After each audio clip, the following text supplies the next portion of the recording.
Christopher Spera, and this is the iTechGear Weekly, episode number 156. I'm Mr. 10 Below. Yes, you are. You certainly are. Damn, it's cold.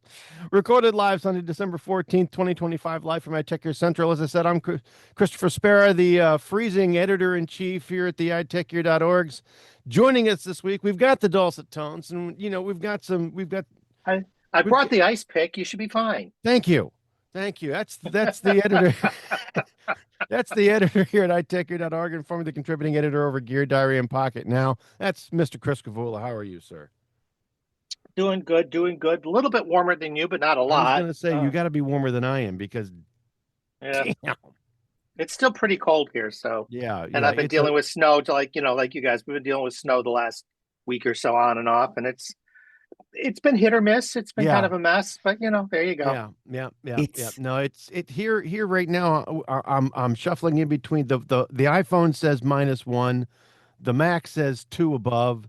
I'm somewhere in between there, and it's not fun. All that matters is that it's around 0 and it's freaking cold. That's all you gotta know. That's all you gotta know. That's all I gotta know. So here we are. So Yes. we're here. We're happy to be here. Awesome. In the warm company of you guys. Oh. God, was that saccharine enough for you both? Was that saccharine enough? Yes, thank you. Okay. So, yes, we've also got the editor here at iTechGear and formerly the contributing writer over at Gear Diary and currently the host of the Linux Link Tech Show, Living in the Retro Arcade podcast, and, of course, the newest and bestest fitness for the rest of us. That's Brother Joe McLaughlin. How are you, sir? Yes. I am. It's 6. That's Balmy. it. Balmy 6. Only 6. Woo-hoo. Yes. Mm-hmm. Yeah. 6. According to Port Columbus, we had 5 inches, but I'm calling bullshit on that. I think we got closer to 3. But I think it depends on where you were in the city. Yeah.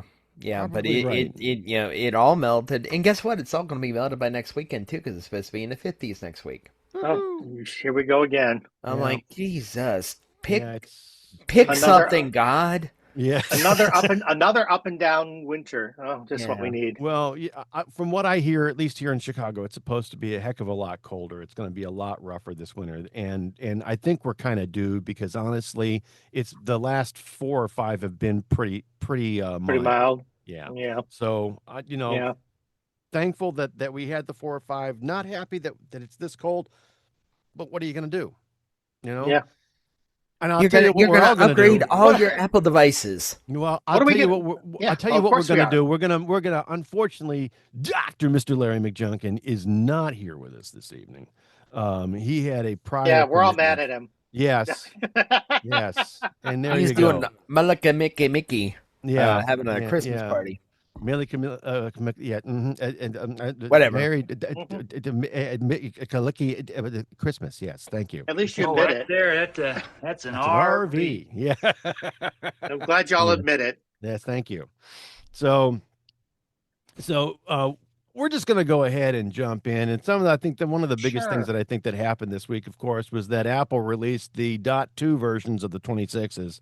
So you've got new versions of iOS, iPadOS, macOS, tvOS, and watchOS, right, Chris? And VisionOS. And VisionOS. There you go. Yep, you got new versions of everything pretty much, and they've been out. I mean, we've been talking about these for a while, so none of this is a big surprise. I think some of the biggest things are, we now have the live translation in AirPods in the EU. Yeah. You and I have talked about this. It's not a fact. It doesn't thrill me. I think Google did it better, quite honestly, but they don't have enough languages. I was just going to say they need more languages, right? Yeah, it's really just limited in too many ways, but it's there. It's now available in the EU. Right. They made some updates to Apple Music. The favorite songs now appear in your top picks, and you can get lyrics offline for downloaded songs. Okay, those are fine. Podcasts has some new features. Liquid Glass, of course. They've tweaked Liquid Glass so you can now kind of more granularly affect the level of opacity in certain cases. So it's not as glassy. It's not as glass, or it doesn't have to be, but it isn't either on or off either. You've got some choices now, at least in some cases. There's a gradation of control there. Mm-hmm. And you got Edge Light. Mm-hmm. Yeah, you've got all of that. The Edge Light, we'll talk about Edge Light in a minute. But the AirDrop have had codes, so you can you share a code with somebody, Okay. and basically let them use that to get AirDrops from you to you, that kind of thing for a while. Okay. That can be controlled. It's fine. And then basically the sender has to enter the code in order to finish the transfer. Okay. So that's fine. CarPlay has been updated a little bit. You can now uh, disable pinned conversations and messages. I think Okay. that was a challenge for folks before. Watch got some updated sleep score system added to it. Yes. They tweaked the numbering system. Yeah, I'm not sure if it's better or worse, quite honestly. I have a major problem with the way they do sleep scores in general, and I don't mean that the score is problematic, and that's what they were trying to address, was that the score was problematic. I have a problem in that I don't think it's consistent from night to night. It doesn't That's my feel feeling. as though I've got it turned on and I wear my watch when I Me sleep, too. Me too. I'm recording a daily score and looking at it, and I all I got to say is I do not remember waking up as many times as the Well, and bloody I got thing to tell says you, that I do. it never tells me good or excellent or whatever it used to say. It only tells me low or okay, and ever. And I don't know So if that's me or if that's the I watch. get an okay, I get a medium, I get a high. Oh, Last night I got a I very don't get any high. of that. I don't get any Last of night I those got a very high. ever. So eh, According to the watch and the sleep scores, I should be dead. But well, it is what. So I don't know. I don't have a lot of faith in it, but okay, tweak it how you want. Um, but so the watch got that. They're actually enhanced the safety alert system to warn you about other kind of threats, floods, natural disasters, those kinds right. of things. Apple Vision Pro got on the Vision OS. They got enhancements to the travel mode. So travel mode used to work with trains and airplanes. So Okay. basically, it was to keep you from getting a lot of jitter while you were in a vehicle that's moving. Oh, okay. Now they've added cars to the mix and whatnot. So Okay. it's able to sense when you put it in travel mode, it can figure out what you're doing, and it will keep the Okay, so image you don't stable. get the jitter, so you don't Yeah, necessarily want to throw you up don't all get the sick. time. Yeah. Right, exactly. So it keeps Okay. it more stable as it's going along. So that's all good. All Yeah. that stuff is good. Mac OS got the Edge Light. That's what Joel was talking about a moment ago, which is supposed Yep. to help you when you're using something like FaceTime or anything else that uses the kind of Pro- video system. Yeah, In Oh, that's cool. now, It's I okay. could turn it on manually now, but it does Yep. because of my bright overhead lights. It ain't gonna make a Right. damn difference. I have found, But I was showing it to, I think Larry and I were playing with it a few weeks ago when it went right, into beta, and it's fine, but I don't think I'm ever going to use it. To be right. honest with you, I'd You're rather gonna use be a better off regular. buying a ring light to post. I was just going to say I'd rather have a regular real light of some kind around me. Yep. This quite honestly annoys It's me not more than brighter. not. Well, it's not bright enough, and it takes away screen real estate. You can make it brighter by making the band wider. That's how you make it Right. brighter, and it does give some light. It's just, you're right, it's not very bright overall. And again, that white band being on the outside, actually, not only does it take away screen real estate, I find it visually obnoxious while I'm trying to look at my screen for other things, especially if you leave your screen in dark mode. It's like you lose the outer areas because that brightness almost washes out the things near it.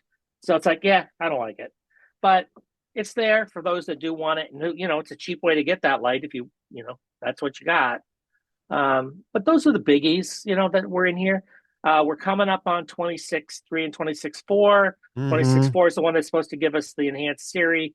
We'll see, where all that goes. But I'm among thinking other it's going to things, be a little bit because I think it's going to be maybe 26.5, but we'll see what yeah, happens. I Yeah. But the agree. point is, 26.2 is out for folks who want it. I would recommend. So there's actually two updates that are out there right now. 26.2 is one of them, and the other one was 18. I want to say 7.2. Is that the one that I just think came that out? sounds about right. The point is, you want to go to one of them, guys, because in both cases, there's some big security holes that get Yep. plugged.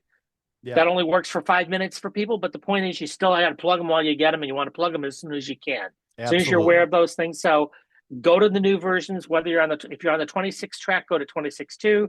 If you're Mm-hmm. avoiding the 26 track, and a lot of people are still avoiding it, Go on to the 18.7.2 or whatever that release is, but get those because there's security patches in them as well. So please. Yes. Yes. If it update them if you got them effectively, right? Yeah. So yep. So regardless of what it is, whether you've got an Apple device or some flavor of Android device, if an update comes out, update.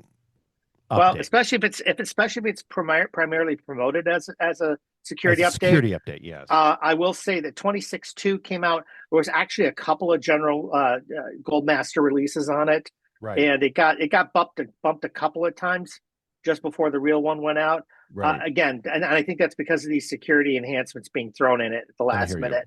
Yeah. So this article that we've linked doesn't really talk about those because they were thrown in, I think, kind of last minute, but they're important. Don't ignore them. No, I agree. Like I said, update them if you got them. Doesn't matter. Security. There you go. All right. Absolutely.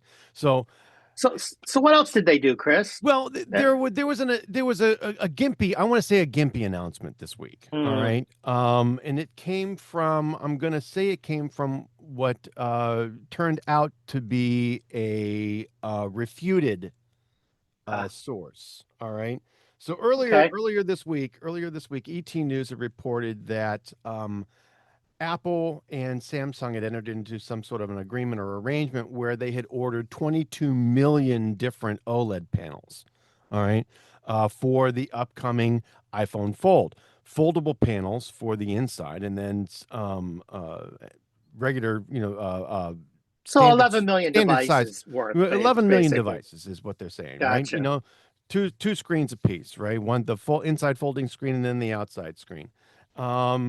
And unfortunately, this went the full gamut. This went, to the point where, they had reported it. It was, everybody got excited. It was supported. And then it came out that it might not necessarily be true. And then ET News pulled the story. And then Mac Rumors, the source that we're citing here, is saying that a PR agency representing Samsung came out and said that the plans to produce 11 million different OLED units next year for Apple's foldable iPhone does not reflect the facts. So it's been debunked.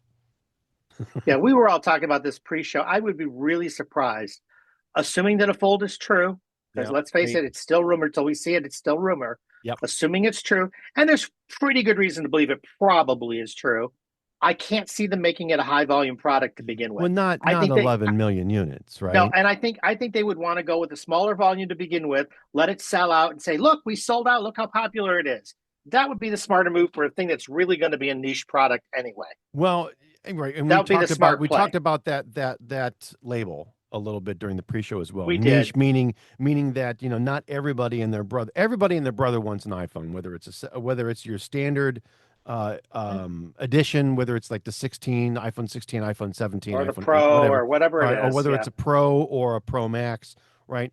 There's a lot of people that you're going to say, they want an iPhone, right? Sure. 11 million iPhones is probably not untoward, but a folding phone, maybe not so much necessarily, especially when it's got the reported or potential high price tag that but it's important to note that all the foldable phones out there, most of them have a very high price tag of some sort. They're definitely all in that plus $1,000 range. Anywhere between $1,499 to about $1,899 minimum. And honestly, none of them are in high volumes. No, they're real. None of them are. So I can't imagine Apple saying, we're going to sell tons of these right off the chute, especially when they're too expensive or very expensive. Right. I just don't see it happening. And I don't see Apple being dumb enough to do that. So, No, I don't see that easy either. Especially when the rumored price tag is about $2,500. That's the rumored price tag. I've heard anywhere from $2,000 to $2,500. So I'm with you. Yeah. And that wouldn't surprise me because depending on the amount of storage, it'll probably be somewhere in that range, right? Yeah. And the competitors are close to there, especially the high end, like the quote unquote Galaxy Fold. I say high end because they consider themselves a premium product. Yes. They're up in that range, $1,700, $1,800, $1,900. The 1 terabyte storage is probably somewhere close to $2,000, right? if not a little bit more. It than is. So I that. don't, that doesn't surprise me if that's the number, but it's going to limit the sales. We all know that. And so there's no way they were going to put out 11 million of these. And I don't think they thought they were either. I think that was just a rumor, and that's all it was. Yeah. So there you go.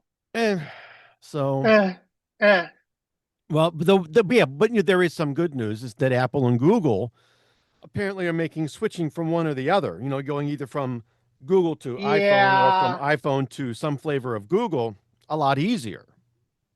And this is nice. Sort of. Yeah. And yes, it is. And at its core, it's a nice thing. But unfortunately, this is another one of those Google things where it's Pixel only, not Android general right now. Right. Unfortunately. And it's, again, it's a very nice thing that they're getting together to do this. But I really do wish that Google was a little more open with some of these Pixel only tools. I understand they need to differentiate the Pixel. I get that. But some of these things, unfortunately, and I agree with you, they do need to differentiate the Pixel in some way, shape, or form. All right. The biggest problem, though, is that the Pixel is in the whole Pixel line is not as big of a seller, say, as Samsung. Pick a Samsung. No, and on top of it, it's not even the top of the line hardware. No. Google has done their best to try to keep it mid range in terms of the cost, to keep the cost structures down. Yeah. And I love that they've made it very good for that mid range. They've made an incredibly very good mid range Android device. They really have. Mm-hmm.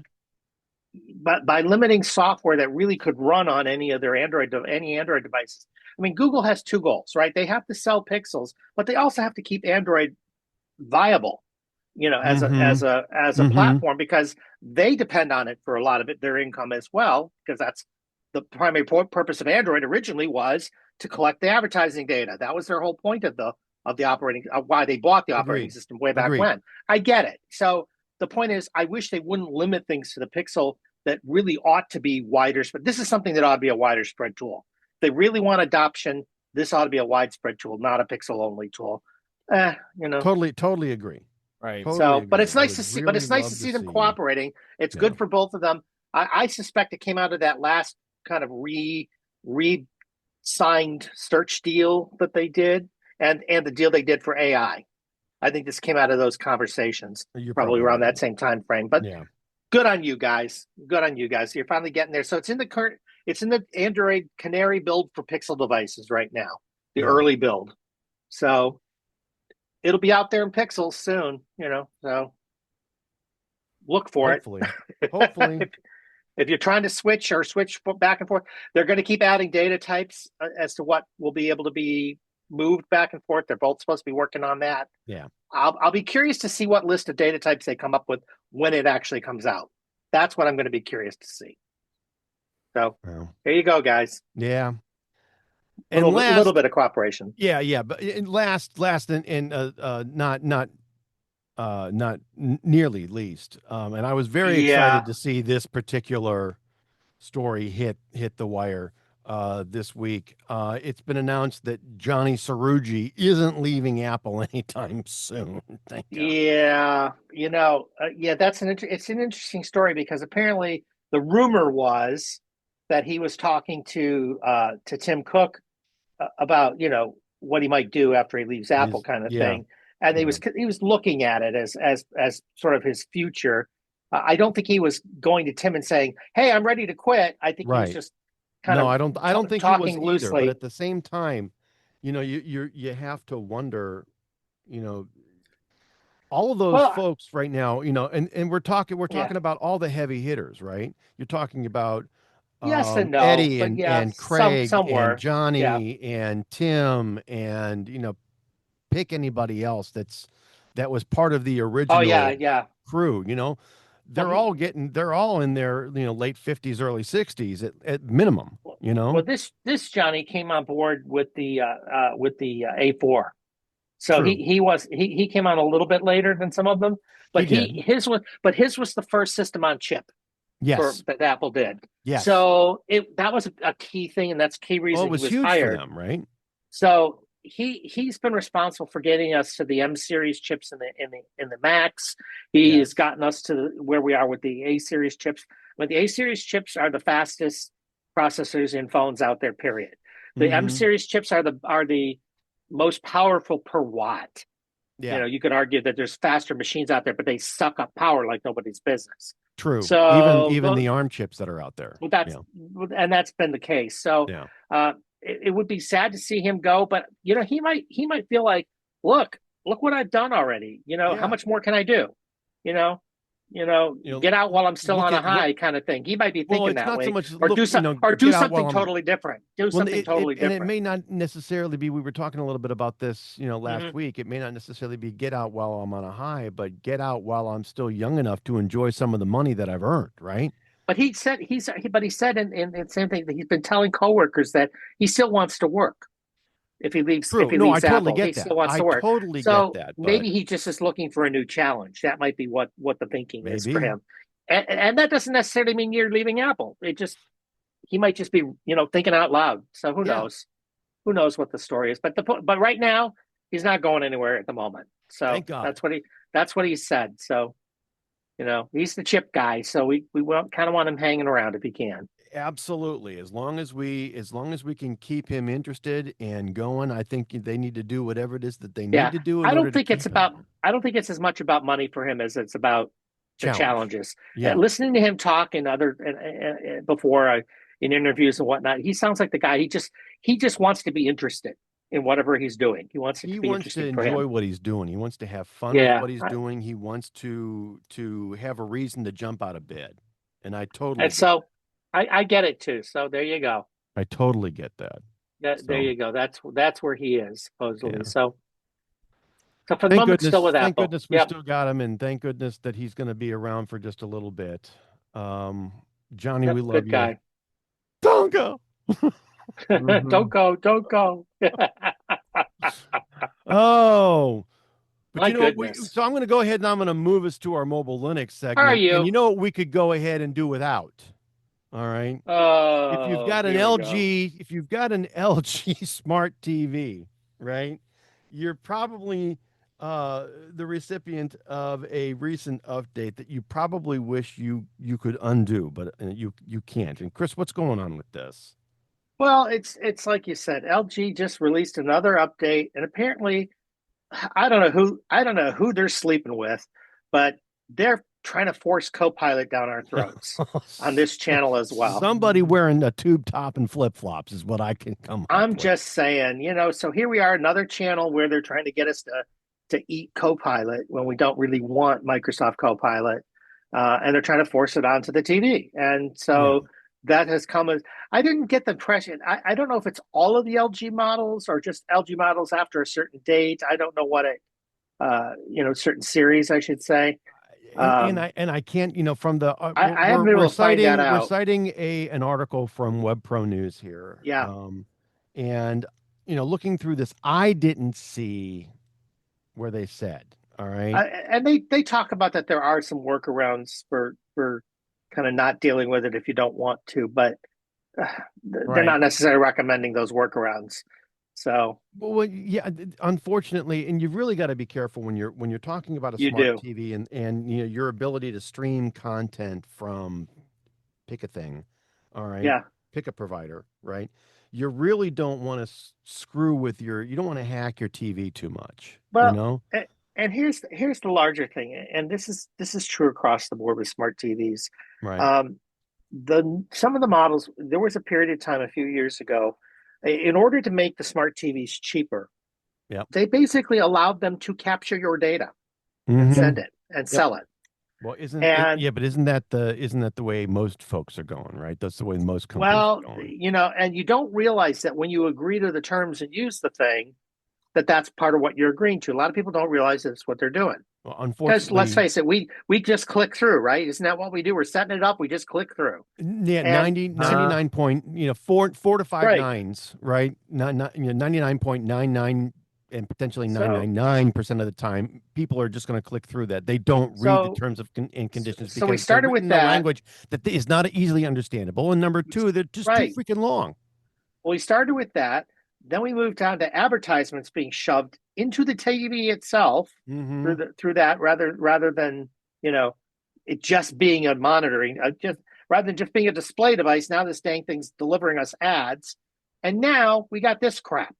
Yeah. It just seems to get worse with every iteration. It makes me not ever want to buy a new TV ever.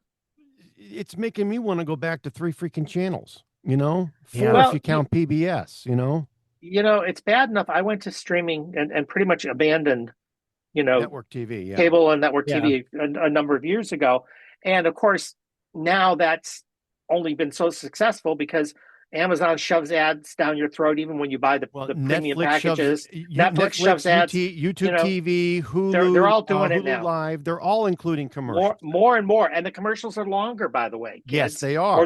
Or there's 2 and 3 commercials now. Yep. So you're not really escaping it. I don't want my TV itself doing it on top of all that. So I'm tempted to grab something. I'm going to use an example, an Apple TV or Roku or whatever. Shove it on a monitor, and I'm done. I'm not using the TV anymore. Yeah. Well, it's because- like, well, why do you think that one of the things I've started doing is I have a Blu-ray player, all right, that works with my laptop, and yeah, I rip my Blu-rays. The Blu-rays that I can rip, I rip, and I slam it on a disc on my media center using MB, and I can watch Charlie Brown for Christmas anytime I want. And it doesn't have to be on Apple TV.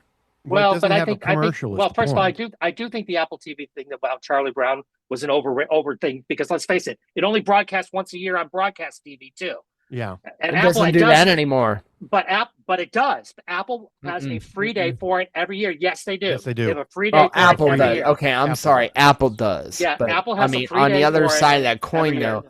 But you still have to have Apple TV, and if you don't have an Apple TV, But or you you can don't get- want to but you put can the get a fucking free- app on your No, you no, get a you free can get the account. Apple TV No. app on your smart TV. Yeah, you don't And have it to works pay for just the you as Apple don't well. TV want service. that though. That's the thing. What if you don't want that? Well, I mean, that's the thing. anything streaming, you have to have an app for now. That's Yeah, the problem. there's an app for everything, right? True, So, but but you the know, point- the but point still, But I think that the larger point here, though, is that we're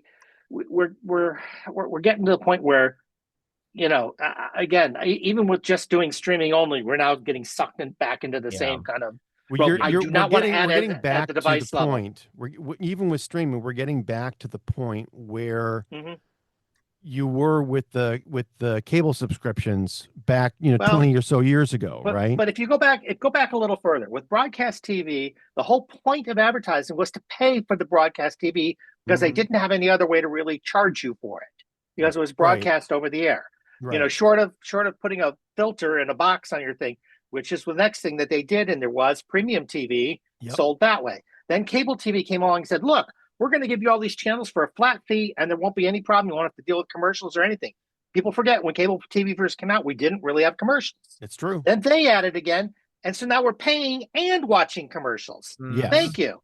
And then we went to streaming. We were off of commercials for a while, and now we're paying and back to commercials. Right. So it's because somebody somewhere doesn't like the fact that they're not getting their the models are just Uber terrible, bonus that and so now people are talking about, well, maybe we should go back to cable. I've heard people saying that because we aren't saving anything anymore with streaming. Right. So now we want to do it at the TV level to pay what for the television? Well, buy a more expensive TV. Don't buy the cheap TV. That's going to get you every time. Interesting that you go ahead and you bring that up because there is a TV app called Telly that it's all about they crawl ads on the bottom of the screen. They send you all the time.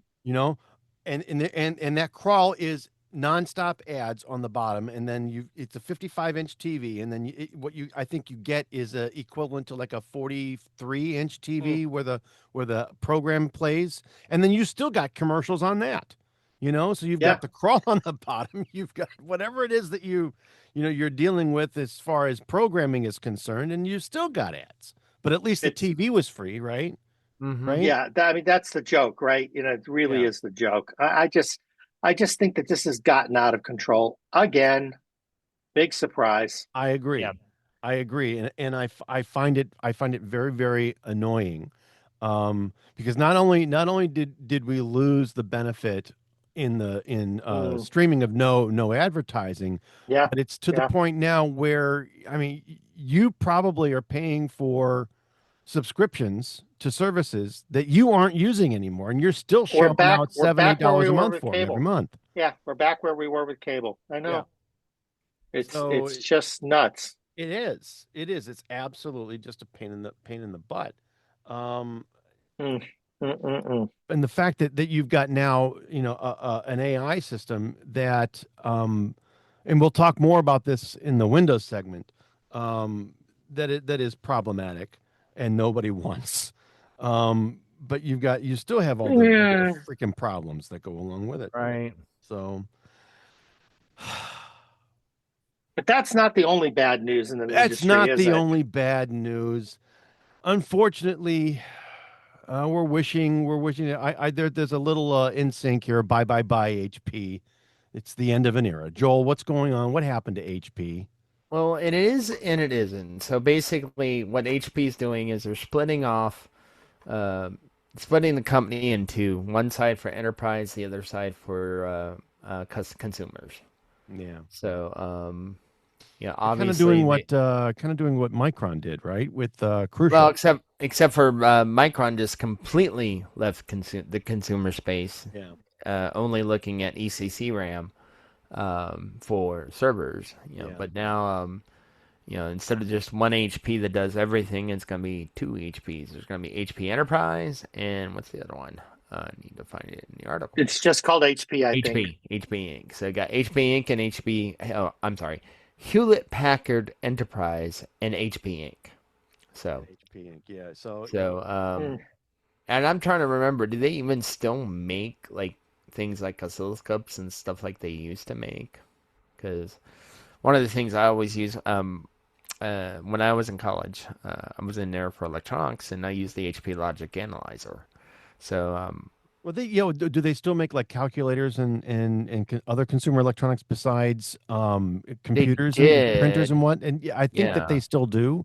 All right. I think it's a much smaller piece of the business it than, is. It is. but I do It still is. think that it's there. I think though the biggest problem that they've got though is that the consumer products, and I believe this is going to be under HP Inc., right? Mm-hmm. Is that HP. their computers they're junk.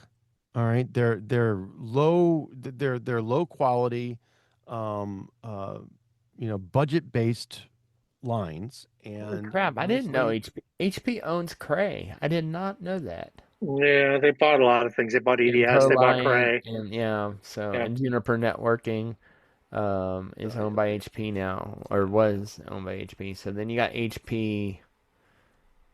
HP.com. And yeah, they still make calculators. They still, they still sell they're that. still making the things, but Hmm. the problem is it's a much smaller piece of the business. Number one, and number two, I think what we're going to Right. find overall is that the consumer electronics, whether that's PCs or printers or whatever it is, it's no longer going to be that high quality stuff that you had 20 some odd years ago or even earlier, where um, where they were, in their heyday. They've gone through a number of different CEOs that have screwed over the business, and I think that's part of the problem that part of the reason why they see themselves where they are right now.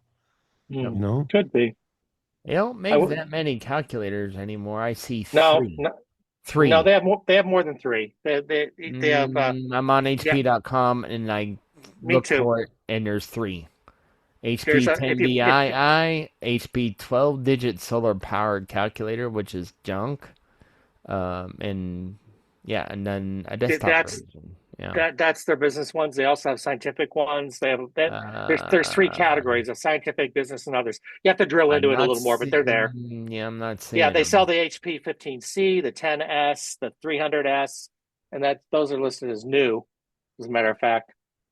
So right? there's graphing calculators. There's a whole series of It must be on a the different website than it ours. is Yeah. it is they're all over the place. But and I'll give you guys the link in the Yeah. chat. But the point And is they do exist. we'll stick it in the show notes as They There have well. you a go. 48SX from back in the day. Yeah. Me too. I loved it. That was a great And calculator. in fact, actually, mine is actually well, it's not broken, but the front and the back it separates for some reason. I think Hmm. I have to look at it, but it's been a while since I pulled it out. but but it's not my original one because my original one fell through a hole in my backpack when I was at college, so that's gone. But but there were RPN calculators were the thing, man. They were the thing.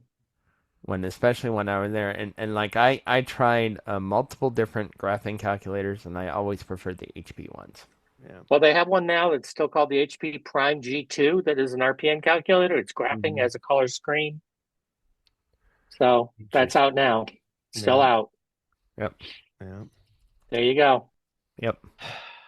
You know what also is out? What else is out? Me. No. No. No, Julie.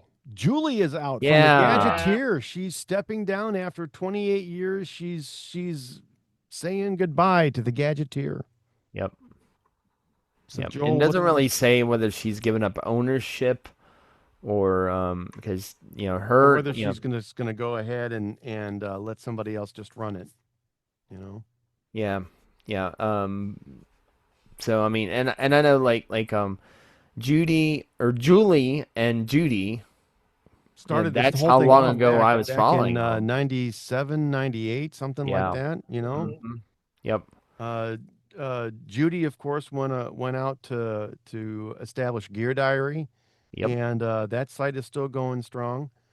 But Julie, after stuck with the Gadgeteer, and 28 years later, she's after an amazing run, basically, I mean, there have been hundreds and hundreds of writers, and I think everybody here tonight has at least contributed in some way, shape, or form. I did not. I did. I know I did. Yeah, but it's interesting because that whole generation of folks it's like they're either getting up there or deciding they're done for a while. Yeah, I don't know. There's a whole generation of folks doing that right now. Mm-hmm. And to be honest, I mean, I can't blame them. I mean, I've been doing this now for 32, 33 years. And boy, let me tell you what. After a while, do you still have anything that you want to say? Right. And it's a thing. It is a thing. It is a thing. Obviously, I mean, you guys can't shut me up. Chris, you've been trying since 84. God knows. It has not worked well for me. We've tried. So, we're probably gonna go ahead and keep on doing this, until I'm no longer able to do it. So, well, I said I would do it for a while, and you kind of said, "Well, I'm going to dig you up from the grave when you're gone." Yeah, so. we're gonna do a weekend of Bernie's thing with you. So. That's what I heard. So there we go. Doesn't surprise me. Yeah, but that's sad to see another person stepping down from this stuff. Yeah, but I get it. I do. I get it. Yeah, and I'm gonna try. Kind of surprised she didn't do it sooner. Because she had breast cancer. So I mean, true enough. And that anyone knows, cancer sucks. Yeah, it actually does. I mean, I don't very often want to say the F word, but F that thing, Yeah, I'm with you. Lost my dad to throat and to lung cancer, and my mother had ovarian cancer, which caused her to require a heart transplant later on because of the medication that they prescribed for her back in the day. So well, not as big a thing for you guys, but I lost Randall last month. Remember, Randall was helping us run this show. Yeah, he was. He was. So you lost him last month. So there you go. Yeah. But I mean, it's I like I said, I understand why she's doing it. It makes total I get sense. it, and I'm surprised she hasn't done it sooner either. So I mean, because it's cancer sucks. Yeah. So there's one more thing this year, isn't there? Yeah, that they're coming at us with. Well, it's really kind of a downer of a week. Well, yes and no. All right, and I say yes and no because I mean we've been saying this. Believe it or not, we actually said this a while back. All right, and now here somebody is coming in and saying, yeah, you probably do. You guys were right. Garner is saying that Gardner, yeah. Garner, right? No, Gartner. Gartner. Gartner. Oh, with a T. Yes. I'm sorry. I'm sorry. I didn't see the T. Get your readers on there, Chris. Gotta your readers on. gotta get the readers. You know what I'm saying? We love the readers. We're getting a little older. We We kind of are. need this. Yes. Anyway, Yes. so yeah, the Gartner is saying that all AI browsers should be blocked for the foreseeable future. And this is largely due to the security holes that is effectively. And I think, and this is in Paul's another one of Paul's articles, but I think he even said this a while back. Did he not? Yeah, he did. He did. And we were saying, it's bad enough that you've got folks like Microsoft that are, and we'll talk about this, that, at every turn, you're getting Copilot shoved at you. LG just did it with their TVs, right? Yep. You've got folks that, Perplexity with Comet, Dia, Opera, Neon, and then OpenAI with ChatGPT Atlas. All right. Trying to go ahead and get you to buy into a specific browser that's got an agentic AI built into it. So let's stop there just for a moment. There are browsers which have plugins which are allow you to basically open up that ChatGPT window or the Gemini window and ask it questions. But when we talk about an agentic browser, we also mean one that can actually do things on your computer for you. Yes. Yeah. And that's a little bit different, and it's important. That's really where the limit. That's where they're saying don't go there. Right. I'm fine with an agent where I can go ahead and either use it or not. All right. Where I can click the Gemini button on Chrome, or I can say yes, I want to go and do this, or I can go to ChatGPT or to Gemini specifically, Google's Gemini specifically, and ask a specific question. But I don't want an AI in my face all the time, every day, out loud. Well, you also don't want it doing things in the background that you don't know about. True. Yes. And that's what an agentic browser can do. It can do that. Now, it may do that based on a schedule that you set up, but it may do it based on things that you didn't realize you asked it to do. Correct. Now, it won't do anything that you don't ask it to do, but the problem is it doesn't forget that you asked it to do this thing, with the guy at the place at the time, right? So it's going to keep on doing that thing every time that it encounters those specific situations, or every time those settings are quote unquote activated. It's difficult in that you don't necessarily want this all the time, but yet those browsers with those things that are activated can be constantly going on, like you said, Chris, in the background, and you don't necessarily know that they're still doing it. All right. Well, but there may be things what you don't know too. We assume that it won't be the case, but you don't know that the creator of the browser didn't set it to certain tasks in the background, like, I don't know, collecting advertising data. You don't know what it's doing in the background. Or browser history, history, so that because it's going to help you target specific ads directly at you. Again, these aren't necessarily things that you specifically directly asked for, but these indirect things that you don't control, that you don't necessarily know about, is the reason there's some concern. And it's all in those terms and conditions that you clicked through. It's all in the terms and conditions you click through, and you may not realize what you're agreeing to, and that's one of the reasons why they're saying, yeah, we probably should avoid this stuff for a while till we kind of get a handle on it. Right.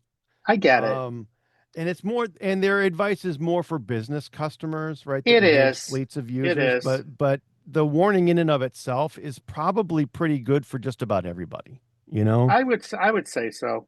Right now, stick to Chrome, stick to Chromium, or whatever it is that you're using. I shudder to say Edge because Copilot is just so deeply embedded. But anyway, I would agree. But and Microsoft is very, very much into Copilot being an integral part of Edge. And again, we'll get in more into what Microsoft is doing with their AI and their stuff in the Windows segment a little bit later. But Sure. yeah, you know, unfortunately at this point, nothing is really working very, very well when it comes to automated tasks for these things. Mm-hmm. But you're really just going to have to watch if you're using an AI browser or a browser with an AI that's totally baked in. Like I said, Perplexity's Comet, or Dia, Opera Neon, ChatGPT Atlas, or something that's specifically, or maybe even Edge with Copilot baked in and turned on. Maybe. You're going to have to watch to see what it's doing and the data that it's collecting and what it's sending off to whom. We're going to have to be more aware than ever of what our PCs are doing. Yes. Oh, yes. Yes. So, and we're going to get into more of all of this, as I said, in our Windows segment. But you know what, kids?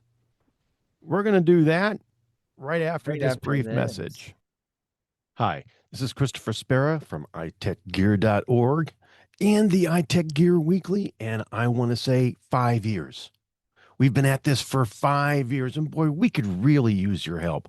I know that you've probably been listening maybe for a week or two now, and you've heard me say this more than once. If you feel like you're getting something out of this particular podcast, boy, we really would appreciate a donation of any size, of any type, of any kind, for as often or as just a one-off as you feel called. This is all done on my personal dime. I've never taken any kind of money for this, not because I didn't want to, but because we haven't reached enough people yet. However, we're doing our best to expand our audience.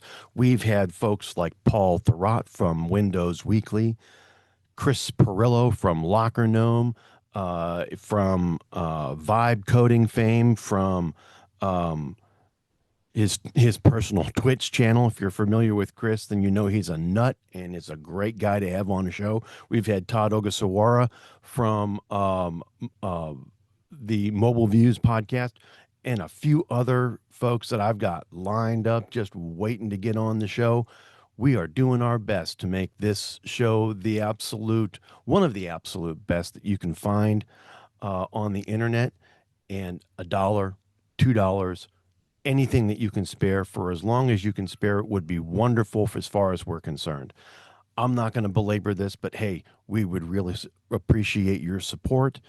And if you feel called, you can go ahead and make a donation to Chris at iTechGear.org. As I said, this is all coming out of my own pocket. So anything that you can go ahead and send us would be greatly appreciated.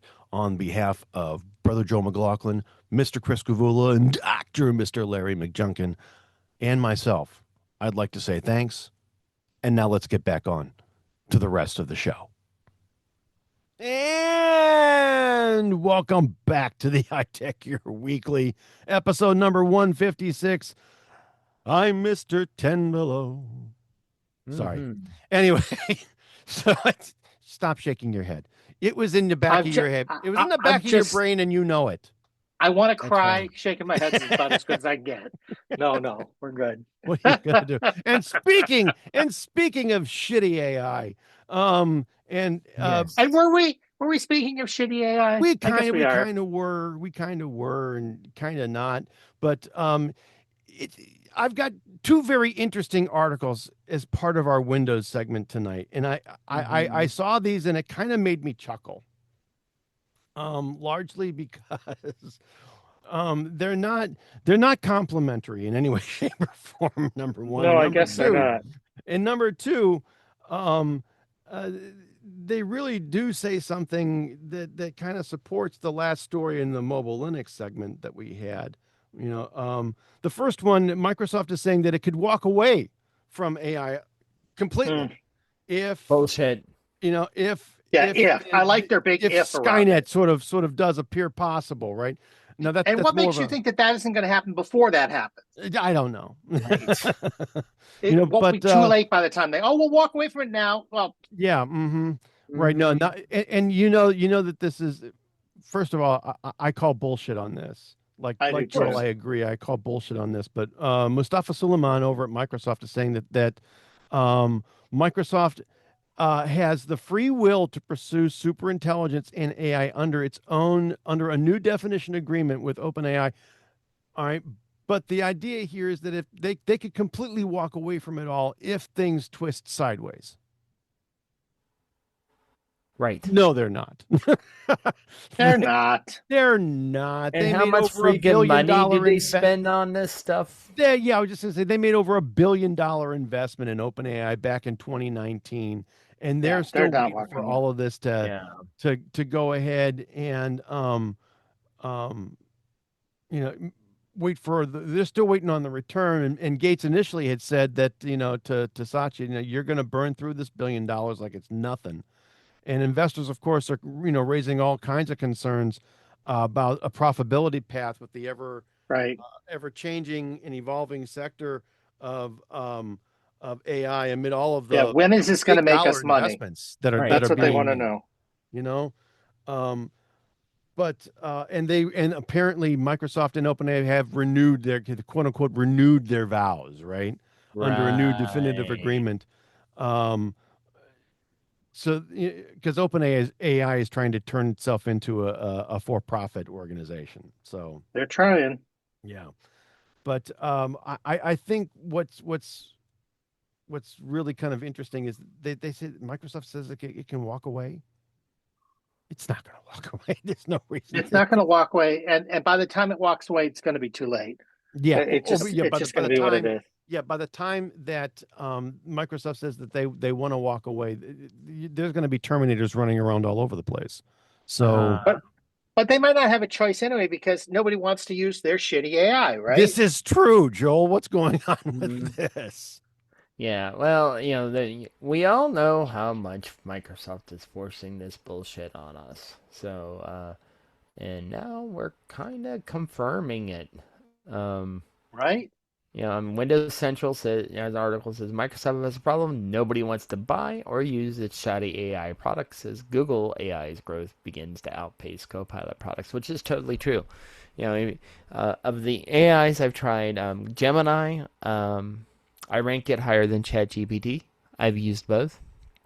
Because I have an enterprise license of ChatGPT. But the Copilot, every time I tried using it in Outlook the other day, it completely sucks. I mean, there's just nothing good about it.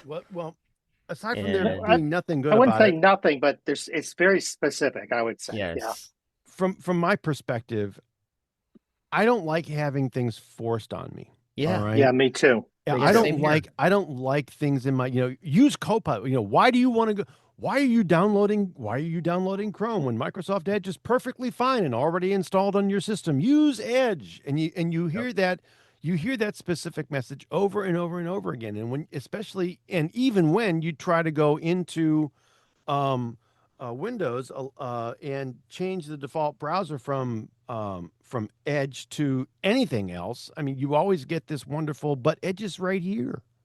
Yep. I don't want it shoved in my face, and it's everywhere. Your ads are everywhere, all over the operating system. Every stinking time that I try to do anything, whether it's with the widgets that might still be active on my taskbar, I get this wonderful flyout that's in my face, and It's like just last week, and this from the Windows Central article. Just last week, they wrote about how the Copilot's backend partner OpenAI issued a code red situation. ChatGPT has fallen behind Google Gemini, and that's totally true. And the Nano Banana image generation has outpaced their own Dolly by leaps and bounds. I will say this: the Gemini one is very good. I would be happier though if Gemini had an app as opposed to a browser. I do not like it. They do. Where? Android has the Gemini app, but nowhere else. Yep. But nowhere else. And that's Copilot's the thing. everywhere. You can get otherwise the Gemini app built into Gemini. You can get the I know you have to use it in a ChatGPT. browser. Well, you can get ChatGPT app in Mac OS, and you can get it in Windows, Windows, and you can get it in on your iOS, phone, whether it's Android or iOS. Yeah. You can get it where you want it. Here's why I go there, guys. Everybody says, well, what's the difference, an app or a web browser? A web browser, when you do it in a web browser, you open it up to all the capabilities of that web browser, which can be a good or bad thing. Yes. Whereas when you're in the app, you're limited to usually just the that chatting sandbox function. It's in that sandbox. So it's sandboxed a little better. So for me, I want an app. Yep. Well, there are chatbots, like I just searched in the App Store. Third-party ones. There's third-party ones. But again, that's chatbot powered by Gemini. That's not the way I want to go, though. Yeah, I'm with you. But so I mean, actually, that's the only one I found. It's not by Google. Is it really? So, no, right. And I'd like to see Google release that for iOS, for Mac, a proper app, for doing that. I would be much happier. I have played with Studio LM. Studio LM, if you're not familiar with that, that's basically running the AI engine on locally with no attachment needed to the cloud. There's other ones, like another one I want to try that I haven't yet is from Google, and that's Notebook LM. But of all the ones I've tried thus far, Google is outpacing. What's going to be interesting 100%. is, so my thought is that Google will not release an app for iOS and Mac, and the reason is going to be because it will become part of Siri. Yeah. You'll access it on a Mac, on an Apple, or through Siri. So I think that's just not going to happen otherwise. And I get that. So I'm going to be anxious to see it when they go down that path. Agreed. Yep. But I mean, nothing. How much did we just not want all this stuff over the years that Microsoft tried to force on us, and they ain't figured it out yet? Nope. Still not. I don't get it. We haven't figured it out yet, or Microsoft hasn't figured it out yet. Microsoft.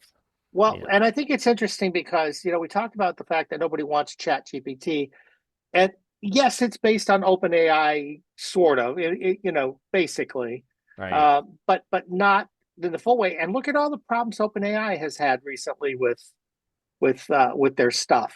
So this thing being based on top of it, okay, Yeah.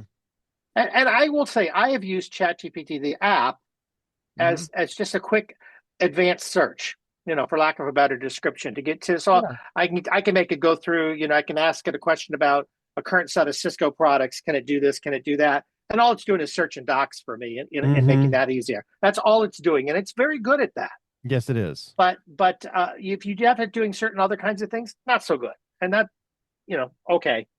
So it depends on how you're using it and why you're using it and all that. But yeah, I think that I'm okay with ChatGPT. I'm okay with OpenAI. I'm not okay with the way that Microsoft has done it, so to speak. Then it's not. I'm not a fan. I'm not a fan of Copilot. Well, I see Microsoft making some of the same mistakes that they got nabbed for back in the 90s. Oh, that's a good point. Absolutely. Internet Explorer and forcing users down. But here's the question. What they want them to use. I think you're right. But here's the question. We're in a very different world than we were then. Will it matter? Will they actually be held accountable again? I don't think the legislation has changed. Is my point. All right. I don't think that the results. Enforcement has. So I don't know. I know where we're going with that. Over the last 5 years, Microsoft has still bumped into some level of problems. They have, and so has Apple, and so has Google, especially in the EU. So my point is, the larger landscape. But you have to understand. But that's really where Microsoft really got nailed. Well, they did. This was in the EU. But the legislation has changed even more. I mean, it's gotten weirder, for lack of a better description. So, how will that get interpreted? I guess is where I'm going with that. I don't know how that's going to get interpreted. That's a decent question. It's gotten weirder. It's not necessarily gotten lighter. I don't mean that, and I apologize. But the original judgments from 97, 98, 99 have not changed. All right. But they were based on browser and implementation browser. It wasn't about technology in general. They were very specific at the time, and I'm not sure where that leaves us. It's interesting. Which is why, well, I mean, we'll see. A lot of it was about choice. All right. A lot of it was about choice and it was supposed to be about choice. Forcing users to use Internet Explorer instead of a browser that they wanted to use. But they didn't say choice in general. They said specifically about the browser. So you could argue that wasn't the interpretation we're supposed to get out of it, but that's how it was sort of written at the time. And so I'm not quite sure. I'm not quite sure it'll extend. It's going to be interesting to see. I think we're pretty soon to the point where we are going to bump up against this crap legislatively sooner or later. Oh, we're going to run it. We're going to hit in the courts or something with this nonsense. I agree. Pretty soon. We're not far from that mark. No. So I'm going to predict. Believe it or not, I think. Okay. Hold on. Here you're going to hear it here first, kids. Yes. I don't know when we'll see it for sure, but I think we'll see it sometime after Apple starts using Gemini as the underpinning for Siri, because then it'll be. Boom, there's collusion. Boom, there's, we're making a monopoly out of this. We're getting into the collusion again. We're getting into this again. There was no collusion. My point is, I think we're going to see something pop up in the courts not long after that. You're probably right. You're probably right. And it might come from Microsoft, interestingly enough. Yeah. They might be the ones that complain. Why? Because why aren't they using Copilot? Wouldn't that be ironic? Wouldn't it be ironic? Don't you think? It's like there's an Alanis Morissette song in there somewhere. Yes. Well, we're already seeing some of the smaller, I'm going to call the smaller AI companies complaining that they're getting quote unquote driven out in a monopolistic way by OpenAI and OpenAI's deals and Google and Gemini's and the deals they're making with Gemini. Yeah. Okay, maybe maybe not, but the point is, I think this crap is about to hit the courts probably in the next year or two. Well, I think we're gonna see that, and I'd be surprised. But I would think this Apple thing with Google and Gemini. I mean, it's interesting that these like the announcement we mentioned earlier today. Mm-hmm. Gee, all of a sudden, Apple and Google are being more buddy about things. They've always been buddy about search, but they've left that kind of quiet in the background. They haven't made a big technical $1 billion that's paid back and forth. And now some of these things are a little more in your face. I'm wondering how long before somebody says, "Wait a minute, yeah, are you guys working together? Wait a minute." Yeah, there's the collusion thing again. Yeah. And I'm wondering if it's going to come up as a result of all this. I wonder if this will be the trigger. I wouldn't be surprised. I don't know. I wouldn't be surprised. But we're going to have to wait. We'll have to wait and see. But that's the Windows segment this week. That's the Windows segment. It is. And I'm going to move us to our tip of the week segment. But before we get to our actual tip, I want to remind everybody that iTechGear was founded with the intent of making technology easier for everyone to use and understand. And this team specifically has dedicated their writing careers for that specific purpose. And every week, the iTechGear Weekly is going to feature a new computing tip authored by one of our experienced editors. And if you've got questions, concerns, comments, suggestions, or dare I say even ideas, please do us a favor and send those over to tips@itechgear.org. And if we use your bit on the show, we'll give you your 15 seconds worth of fame here. But I really want to thank Mr. Larry McJunkin for supplying us with a bunch of different tips over the last few weeks. He dumped a good portion of these on us, and I am ever so grateful. He's even, in fact, even though he's not here, I got to thank him for this week's tip yet again. And this one I think is kind of cool. And speaking of Siri, and speaking of your iPhone, did you guys know that you can turn on your iPhone flashlight with your voice? No, and why would I want to? Well, if you're holding your phone and you've got something else in your hands, and you need to turn on your flashlight, all you got to do is say, "Hey, Shlomo, turn on the flashlight." Turning it off is just as easy, and say, "Hey, Shlomo, turn off the flashlight." I guess if I could reach to push the button to turn on the flashlight, I could reach to push the button to turn on Siri. What's the point? Well, again, I don't have my. You have to have it listening all the time. The hey. If you get the AirPods in. or you've got your AirPods on or whatever. I just don't want to talk at it, especially at night in the dark. And well, okay, some people will. On newer iPhone models that support Apple Intelligence, this menu is labeled Apple Intelligence and Siri. Yeah, it is. And while in this menu, inside of settings, you can tap Talk to Siri, or talk and type to Siri, and make sure that either of the first two options are selected. This lets you summon the voice assistants by saying Siri or Hey Shlomo, and head back and make sure that the allow Siri when locked option is also turned on. And without this, you can't control your phone using your voice when the lock screen is displayed.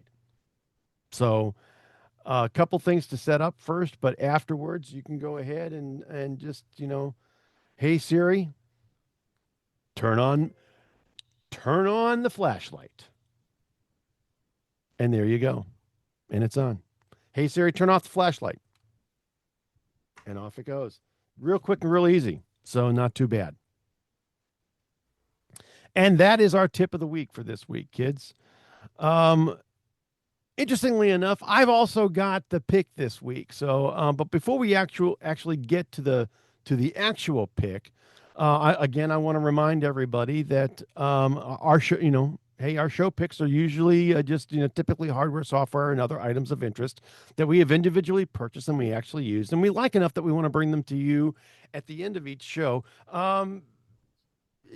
Our growing listener base. And these are not paid advertisements or anything that we have any kind of affiliated marketing relationship with. If they were, well, heck, the editorial policy over at iTechGear.org indicates that we have to notify you of that relationship up front. Again, these are just sincerely things that we believe in and that we want to bring them to you at the end of each show. Why? Because we kind of like you. There you go. We don't hate you. No.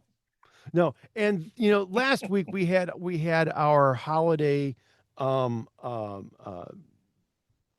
gift buying recommendation show, and some of the things that we had gone and recommended were AirPods. A version or two of AirPods were recommended, and I thought, one of the things that you only get a couple different sort of ear tip sizes with the AirPods Pro, and not all of them fit right with everybody that's out there. And I thought, well, I've purchased different size replacement ear tips. This is probably a very good idea. And I've got two different styles here, one for the AirPods Pro 2 and one for the AirPods Pro 3. Simply because both are still available on the market, and there's not a huge amount of difference between the two.